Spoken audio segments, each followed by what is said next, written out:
Selamat siang dan salam sejahtera bagi kita sekalian. Yang saya hormati Rektor Universitas Nurtanio, Staf Rektorat Universitas Nurtanio, adik-adik atau anak-anak ini. Baik, adik-adik sekalian mahasiswa dari Universitas Nurtanio yang saya banggakan. Saya teringat berapa puluh tahun yang lalu, 68 saat pertama masuk di Magelang. Lalu saya juga melihat drum band yang sama, saya melihat seragam yang sama. Hingga pada saat saya masuk tadi sempat tergetar juga, pengen kembali muda. Sangat luar biasa. Berkaitan dengan tema pada hari ini yang mau kita bahas, kepemimpinan yang menurut saya kepemimpinan itu harus diawali dengan disiplin. Tanpa disiplin, maka tidak ada seorang pun yang bisa menjadi seorang pemimpin yang baik. Saya teringat waktu kebetulan saya SMP di Bandung, SMP 2, SMA saya di Bandung, SMA 2, lalu saya mendaftar di kedokteran Unpad. Di sana saya diterima, tapi saya juga mendaftar akabri karena sejak lama saya juga punya keinginan untuk akabri. Ayah saya seorang psikolog. Dia cuma mengatakan dengan cara belajarmu yang tidak disiplin, maka kalau kamu kuliah di Universitas Kedokteran, kamu tidak akan pernah menjadi orang. Kamu harus disiplin lebih dahulu. Karena memang kebetulan pada tahun-tahun di mana saya SMA itu tahun yang sedang dalam keadaan guncang setelah G30S-PK. Saya kebetulan aktif sebagai ketua murid umum, kalau sekarang kira-kira OSIS di SMA 2, lalu juga ketua KAPI yang terus berdemonstrasi setelah G30S, begitu. Tidak pernah pulang. Lalu oleh orang tua saya, pokoknya kamu itu perlunya disiplin. Maka kalau diterima di akabri, kalau lebih memilih akabri dibandingkan kalau memilih jadi fakultas kedokteran. Ya saya nurut, walaupun dengan konsekuensi harus kehilangan pacar. Karena pacarnya nggak mau jadi istri tentara, gitu. Walaupun terakhir setelah saya pakai seragam yang gagah seperti adik-adik sekalian ini, minta balik dia.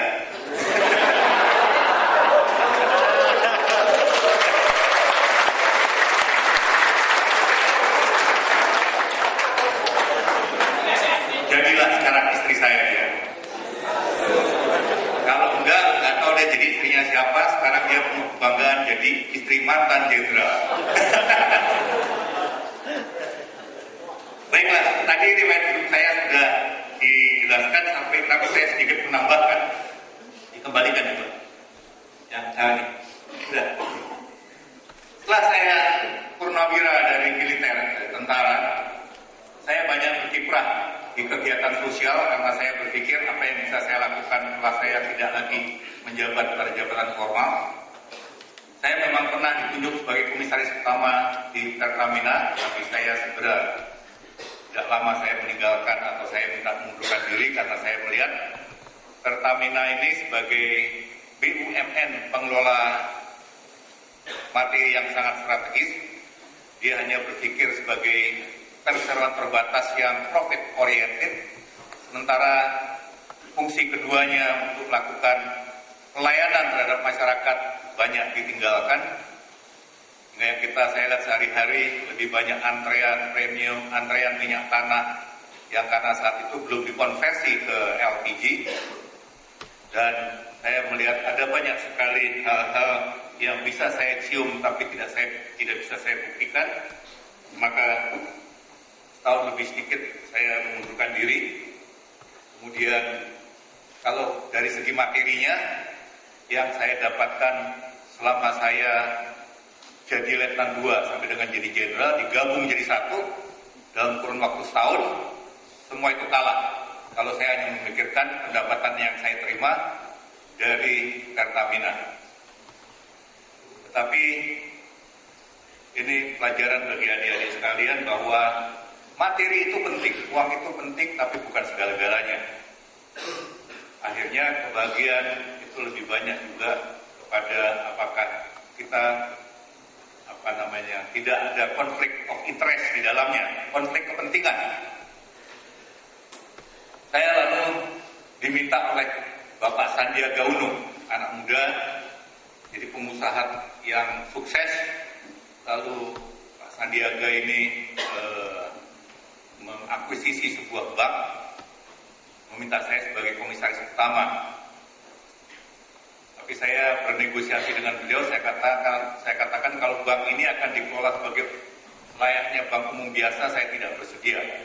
Tapi kalau bank ini diutamakan untuk usaha mikro, kecil, dan menengah, saya bersedia. Lama berdiskusi, akhirnya beliau mengalah dan bersedia. Maka saya masuk sebagai komisaris Bank Eksekutif Internasional namanya. Tapi karena lalu kita fokusnya kepada UMKM, nggak pantas lah yang ngurusin tukang tahu, tukang sayur, tukang tempe, namanya Eksekutif Internasional.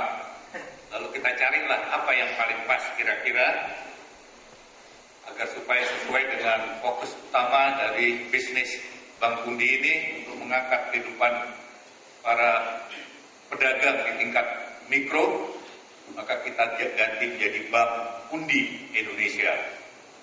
Gitu. Pundi tahu ya, tempat uang, pundi-pundi. Lalu saat saya juga sudah menyelesaikan tugas saya, dari Pertamina juga sudah keluar, ada kemelut.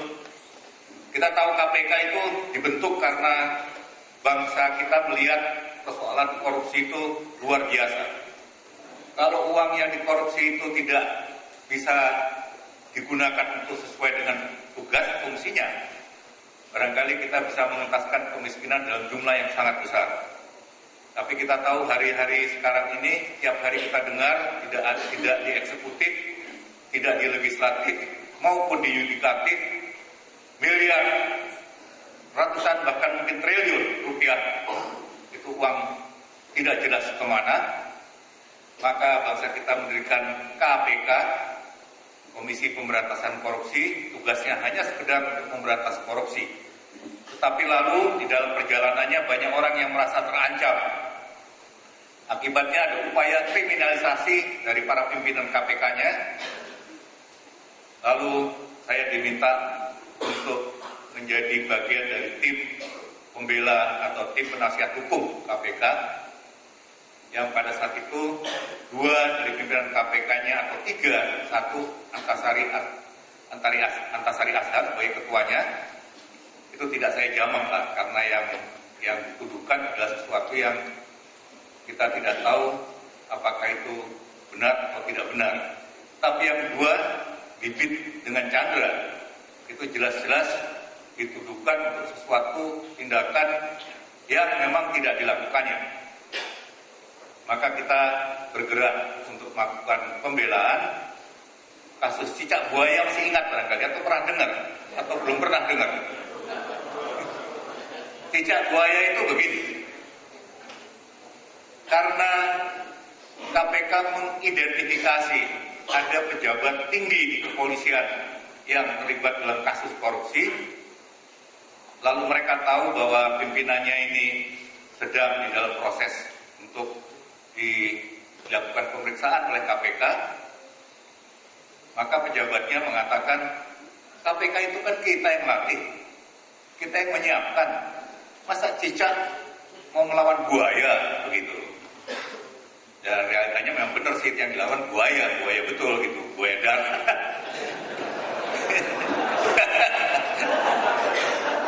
Jadi lalu kedua pimpinan ini dituduhlah menerima suap lah, menerima apa, ditahan gitu. Sementara kita tahu bahwa itu hanya sekedar ancaman, karena memang pihak aparat yang dituduh ini dalam keadaan yang tidak aman. Lalu kita bergerak, alhamdulillah kita berhasil membuktikan bahwa itu tidak benar. Kita berhasil membebaskan kedua pimpinan KPK ini yang sudah ditahan. Lalu karena banyak anggota DPR yang juga terancam akibat dari kegiatan atau tugas yang dilaksanakan secara optimal oleh KPK ini. Mereka berupaya untuk melakukan pelemahan terhadap KPK dengan cara berkeinginan untuk merevisi Undang-Undang KPK dengan mencabut kewenangan melakukan penindakan. Nah, kalau KPK tidak boleh melakukan penindakan terhadap tindak pidana korupsi, yang ada cuma boleh mencegah. Lantas apa yang bisa dilakukan oleh KPK? Begitu. Yang kedua juga menginginkan agar kewenangan KPK untuk menyadap ini juga diambil. Lalu saya oleh pimpinan KPK diminta untuk menjadi ketua tim analisis dan advokasi KPK, membawahi beberapa orang ahli hukum, lawyers kebanyakan. Lalu kita melawan melalui publik, kita gunakan Facebook, Twitter. Bersyukur kemudian masyarakat semua menyadari kalau KPK ini dihilangkan, fungsi dari penindakan maupun kewenangan di dalam penyadapan, maka tidak ada lagi artinya KPK. Karena selama ini dua institusi hukum lainnya, kejaksaan maupun kepolisian, belum cukup membuktikan bahwa mereka melakukan penindakan korupsi secara serius. Alhamdulillah juga kita mampu mencegah itu terjadi, sehingga kita syukuri sampai dengan hari ini KPK masih bisa melaksanakan tugasnya dalam melawan tindakan pidana korupsi. Lalu tim analisis dan advokasi KPK ini dibubarkan.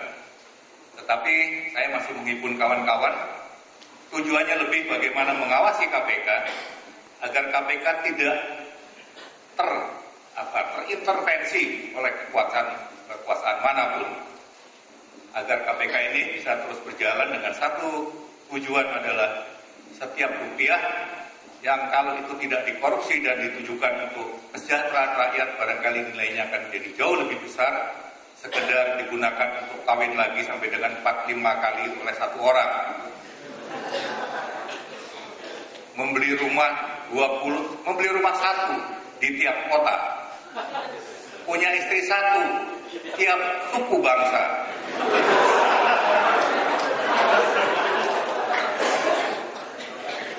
Itu yang kita lihat dari uang-uang yang digunakan hasil dari korupsi. Apakah itu tidak lebih baik kalau kemudian kita memberikan itu kepada mereka yang lebih membutuhkan agar supaya mereka bisa survive sebagai manusia layaknya manusia yang hidup, perlu makan, perlu kesehatan, perlu pendidikan dan sebagainya. Kemudian saya juga aktif di Gerakan Indonesia Mengajar. Saya inisiator, kemudian saya juga sebagai pembina. Ketua umumnya Anies Baswedan, Rektor Universitas Paramadina. Karena ini kita berkaitan dengan pendidikan, nggak pantaslah kalau saya jadi ketua, ya kita berikan kepada Rektor Universitas Paramadina, Anies Baswedan. Tujuannya untuk membantu masyarakat atau rakyat yang tidak mampu menyekolahkan anaknya dengan cukup baik, atau meningkatkan kualitas pendidikan daerah-daerah terpencil. Para pengajar-pengajar muda ini kita rekrut dari fresh graduate, S1, S2 dari perguruan tinggi se-Indonesia yang baik-baik tentunya. Lalu di sana kita seleksi, kita didik sebagai pengajar, kemudian kita kirim mereka ke daerah-daerah terpencil yang terkadang listriknya tidak ada, untuk mendapatkan air putih pun harus air bersih. Itu harus berjalan berkilo-kilo, untuk ke puskesmas harus menyeberangi pulau dan sebagainya. Ada dua hal yang ingin kita capai. Pertama tadi meningkatkan kualitas para generasi muda bangsa yang tidak mendapatkan kesempatan mendapatkan pendidikan. Walaupun nanti mereka hanya sekedar lulus SD, tapi SD yang berkualitas sehingga nanti mereka mampu bersaing untuk mendapatkan pekerjaan. Sehingga hidupnya diharapkan lebih baik dari orang tuanya. Yang kedua, agar para pengajar-pengajar muda ini yang fresh graduate S1, S2 dengan IPK yang gak kurang dari 3, mampu gak Anda, anak-anak adik-adik ini, untuk kemudian dengan 1 tahun mereka ini mengajar di daerah-daerah terpencil seperti itu, maka diharapkan suatu saat kalau nanti mereka menjadi pemimpin adalah pemimpin yang membumi, yang tahu bahwa masih jutaan manusia Indonesia yang hidup di bawah garis kemiskinan, yang pendapatannya kurang dari 10.000 rupiah sehari. Itu masih jutaan orang. Dengan 1 tahun mereka hidup dalam kondisi seperti itu, kita harapkan maka mereka akan tahu, karena perguruan tinggi itu rata-rata kan di Indonesia ini selalu di kota-kota besar. Untuk menjadi sarjana mereka perlu sekian tahun, yang lingkungannya lingkungan kota besar. Terkadang mereka lupa bahwa masih banyak sekali masyarakat kita yang hidup dengan serba kekurangan. Alhamdulillah, yang ingin kita capai kelihatannya 99% itu mencapai tujuan. Sebab pada saat mereka selesai melaksanakan tugasnya selama setahun di daerah terpencil, kita suruh mereka membuat penulisan tentang pengalamannya. Selalu di akhir tulisannya mengatakan suatu saat nanti, kalau saya sudah bisa membantu orang lain, maka yang pertama yang akan saya lakukan adalah saya kembali ke tempat di mana saya mengajar selama 1 tahun. Akan saya berikan semua yang bisa saya bantukan kepada mereka, karena tidak pantas kiranya masih ada manusia Indonesia, warga negara Indonesia yang sudah 60 sekian tahun merdeka, masih hidup dengan serba kekurangan. Dengan tulisan seperti itu maka kita berbesar hati bahwa apa yang ingin kita capai, suatu saat mereka entah jadi pemimpin dimanapun, maka mereka akan selalu berpikir masih banyak pekerjaan yang harus kita lakukan. Begitu. Lalu saya juga aktif di Ketua Umum Seven Summit Expedition. Apa itu? Setelah kita reformasi, dimulai dari sejak 98, 99, 15 tahun kita reformasi, maka prestasi bangsa makin hari makin menurun. Saya pernah sekolah di Royal College of Defence Studies di London. Itu setingkat dengan Lemhanas. Pada saat ada seorang ahli profesor ekonomi dari Inggris, dia memberikan kuliahnya. Dia mengatakan bangsa waktu itu ya, tahun 95. Dia mengatakan begini, kalau bangsa Inggris ini tidak merubah cara bekerjanya, cara memandang dunia, maka suatu saat nanti jangan heran kalau kita tidak lagi menemui atau mendapatkan barang made in England. Dia beri contoh bagaimana kawasan Asia dengan pertumbuhan ekonomi yang rata-rata pada saat itu, terutama Asia Tenggara dan Asia Timur, dengan pertumbuhan 7-8%, termasuk disebutkan Indonesia, the rising star, dia mengatakan begitu, yang sumber daya alamnya masih sedemikian besar. Kemudian marketnya, pasarnya masih sangat terbuka. Sekarang mereka sudah menguasai teknologi tinggi dengan bisa membuat sendiri dan menerbangkan sendiri N250. N250 yang kebetulan sekarang terpaksa harus kandangkan sih, karena reformasi.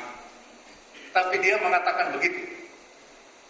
Teknologi tingginya sudah terkuasai, dan kalau sudah teknologi tinggi terkuasai, maka tinggal sebentar lagi mereka akan menjadi kekuatan yang punya industri yang luar biasa. Saya satu-satunya siswa orang Indonesia, semua melihat saya pun tepok dada lah, gitu. Sekian tahun yang lalu, tapi kemudian setelah reformasi, kita tidak punya apa-apa lagi. Kita tidak bisa lagi swasembada beras. Kita tidak bisa lagi mendapat atau merebut Thomas Cup. Tahu Thomas Cup enggak? Enggak tahu pasti. Saya suruh gambarkan sekarang kalau ada itu, saya tahu bagaimana bentuk dari Thomas Cup itu. yang seusia saya barangkali semua juga dengan mudah menggambarkan bentuk dari Thomas Cup, Piala Thomas. Itu piala kejuaraan dunia untuk bulu tangkis putra. Sejak awal kita ikut di tahun 1958 kalau nggak salah. Terus kita juara. Kemudian setelah itu baru sekali direbut oleh Malaysia. Kita rebut kembali. Terus direbut Cina, kita rebut kembali. Kemudian kita reformasi. Kita tidak pernah lagi bisa melihat itu Thomas Cup. Generasi muda sudah tidak tahu lagi apa itu Thomas Cup. Uber Cup sama, itu kejuaraan bulu tangkis untuk putri. Kita beberapa kali juga bisa merebutnya. Lalu SEA Games dari sejak awal keikutsertaan kita tidak pernah tidak menjadi juara. Itu reformasi selesailah kita menjadi juara. Baru 2011 kita bisa menjadi juara. Itu pun hasil dari otak-atik, mana yang event-event yang kira-kira kita pasti juara, itu yang dipertandingkan. Yang namanya orang Vietnam, orang Thailand, mana tahu itu tarung derajat, coba. Dipertandingkan, ya kita cuma lawan kita ya. Medali 1, 2, 3-nya, juara 1, 2, 3-nya yang Indonesia lah. Namanya Thailand pernah dengar pun enggak tarung derajat tuh onde-onde apa tempe, begitu.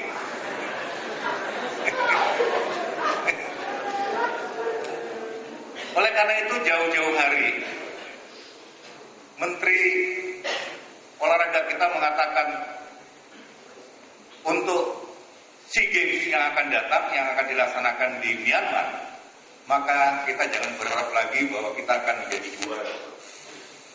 Realistis. Karena kalau kita tidak punya lagi apa yang bisa kita banggakan dengan olahraga kita, maka pada saat anak-anak muda ini dari Wanadri minta datang kepada saya, Pak, kami punya keinginan memberikan sedikit air di tengah kehausan akan prestasi. Kalau Bapak bersedia, bagaimana Bapak memimpin kami untuk kami mendaki puncak yang tertinggi di 7 benua pendakian. Apa itu? Saya kan nggak pernah dengar gitu ya. Mereka mengatakan bahwa kalau kita cuma sekedar bisa mendaki Everest sekarang ini, sudah bukan lagi suatu prestasi yang spektakuler. Tapi kalau orang yang sama mendaki di 7 puncak tertinggi di 7 benua pendakian, maka kita akan disebut sebagai the seven summiter. Dan itu akan tercatat di dalam ensiklopedia dan rekor para pendaki di dunia yang jumlahnya belum banyak sebagai the seven summiter ini. Saya bilang saya bersedia, asalkan kita serius. Ini perlu uang banyak, kita harus cari uang itu. Dan kalau kita berhasil, saya tidak mau kalau tidak berhasil. Saya mensyukuri kalau kita bicara nasionalisme, maka banyak orang yang kemudian memberi dukungan, termasuk para sponsor, untuk kita mendapatkan biaya mengirimkan sekian orang dari Wanadri ini mendaki 7 puncak tertinggi di dunia. Salah satu puncaknya adalah Cartens Pyramid di Papua, mewakili benua Austral Oceania. Lalu Kilimanjaro Afrika, Elbrus di Eropa, dan termasuk Antartika, sampai terakhir Everest mewakili Asia. Kita syukuri beberapa minggu yang lalu kita berhasil menambah 2 seven summiter dari sebelumnya 2, sehingga saat ini Indonesia sudah tercatat sebagai salah satu negara yang punya the seven summiter. Anak-anak muda kita, tepuk tangan.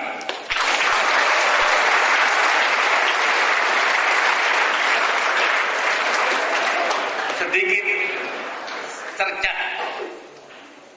yang bisa kita banggakan di tengah-tengah kekosongan kita akan kebanggaan. Sekarang kita sudah tidak punya kebanggaan apapun lagi. Saya ingat awal-awal ini, tempat ini, IPTN namanya Nurtanio, yang kemudian menerbangkan si Kumbang, si Kunang, pesawat-pesawat bikinan sendiri yang direkayasa sendiri, terbang dia, diberitakan besar-besaran, penuh kebanggaan. Lalu kemudian itu terulang kembali waktu Tekuko terbang N250. Moga-moga Pak Budi Santoso ini, kebetulan Pak Budi ini junior saya. Zaman saya SMA dia masih SD. Main pemancarnya bikin sendiri, alat-alatnya masih tabung, yang tabung itu bekas alat-alatnya elektronik angkatan udara yang sudah disposal, ya sudah tidak dilaku, dijualnya di mana sih, pasar Jatayu. Di Jatayu, alhamdulillah saya itu namanya variabel, yang namanya bat tabung, saya masih ingat itu 807, yang gede tabungnya 807, yang lagi nyolder ke situ terus karena memang 600 watt dan 600 volt. Saya ingat saya jalan Aceh, Pak Budi rumahnya di Pagar Gunung. Tiba-tiba sekian tahun kemudian saya sebagai kepala staf Angkatan Darat, saya lupa sama Pak Budi. Beliau jadi dirut, pindah. Saya panggil, saya perintahkan bikin senapan yang entengnya sama dengan M16, akurasinya harus jauh lebih tinggi. Yang sekarang jadi oleh beliau, namanya SS-2, merupakan senjata serbu yang akurasinya paling tinggi di dunia.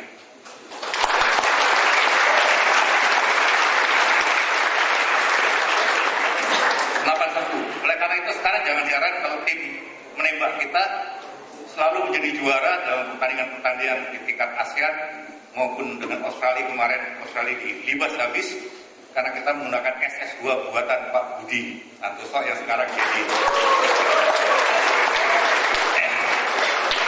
dirut PTDI. Itu Pak Budi. Kemudian saya juga aktif di Majelis Wali Amanat. Saya diminta untuk sebagai anggota Majelis Wali Amanat UI. Saya bersedia hanya karena saya berpikir orang makin pintar, orang makin ilmu pengetahuannya makin luas. Kalau tidak dilandasi dengan moralitas yang tinggi, maka mereka akan melakukan kerusakan yang sangat luar biasa. Itu yang korupsi anggota DPR, yang korupsi sebagai menteri, yang korupsi yang ada di kejaksaan, yang hakim. Itu bukan anak lulusan SD, bukan orang-orang yang sekedar lulusan SD, bukan lulusan SMP, bukan lulusan SMA. Tidak ada satu orang pun yang tidak sarjana. Dan saya hanya berpikir, kalau mereka itu punya pengetahuan yang luar biasa tingginya, luar biasa luasnya, punya kepandaian yang sangat luar biasa. Kalau landasan moralnya tidak ada, maka dengan kepandaian itu digunakan untuk hanya sekedar merusak demi kepentingan diri dan kelompoknya. Tapi kalau mereka punya moralitas yang tinggi, maka saya percaya kepandaiannya akan digunakan untuk bagaimana memberikan manfaat juga yang besar-besarnya bagi masyarakat. Maka saya setuju, saya bersyukur saya di Majelis Wali Amanat itu dengan beberapa orang yang dari masyarakat, antara lain Pak Yusuf Kala, ada Pak Bagirmanan, ada Ketua NU, Said Agil Siraj, begitu, dan beberapa lagi lainnya. Kemudian kita bersepakat apa yang bisa kita bantu. Kalau dalam ilmu pengetahuan barangkali nggak adalah nilai kami ini untuk meningkatkan ilmu pengetahuan, tapi dengan menambah moralitas barangkali agar supaya kemudian tadi dengan makin pandai, makin luas ilmu pengetahuannya dilandasi dengan moralitas yang tinggi, maka yang kita harapkan mereka itu akan jadi orang-orang yang bisa memberikan manfaat yang luar biasa bagi bangsa. Itulah kira-kira apa yang saya lakukan. Kemudian saya memang pernah diminta dengan pengalaman di Aceh, menyelesaikan masalah Aceh melalui peace process. Saya diminta oleh Human Development Center untuk ikut menyelesaikan kasus perselisihan atau konflik yang ada di Myanmar. Ya saya nggak tahu apa itu, karena juga peran saya ada apa nggak ada, tapi yang jelas sekarang proses itu terus berjalan dan makin mendekati kepada situasi yang makin kondusif untuk terjadinya perdamaian. Saya di sana lebih kurang 1 minggu ketemu dengan semua faksi yang bertikai, termasuk dengan pemerintah Myanmar, untuk kemudian saya ceritakan dengan saya mengatakannya begini kepada pemerintah Myanmar. Kalau untuk operasi kemanusiaan, kita bisa menggunakan militer yang terdepan. Yang paling utama yang kita gunakan awalnya untuk bagaimana operasi kemanusiaan yang dilakukan seperti halnya kami di Indonesia pada saat terjadinya tsunami. Saat tsunami itu kita melakukan operasi militer terbesar di dunia bukan untuk perang. Melibatkan hampir lebih dari 60 negara di dunia. Dan kita berhasil membantu masyarakat Aceh menyelesaikan atau membuat mereka tetap survive setelah mereka lolos dari tsunami. Tetapi saat dimana kemudian negara dalam keadaan konflik, gunakan cara-cara lain. Gunakan cara militer merupakan cara yang terakhir untuk digunakan. Sebab bagaimanapun perang itu akan selalu menghasilkan suatu penderitaan yang tidak kecil bagi rakyat. Oleh karena itu, Your Excellency, please don't use military for the war, tapi gunakan dia untuk operasi kemanusiaan lebih dulu. Itu yang saya sampaikan.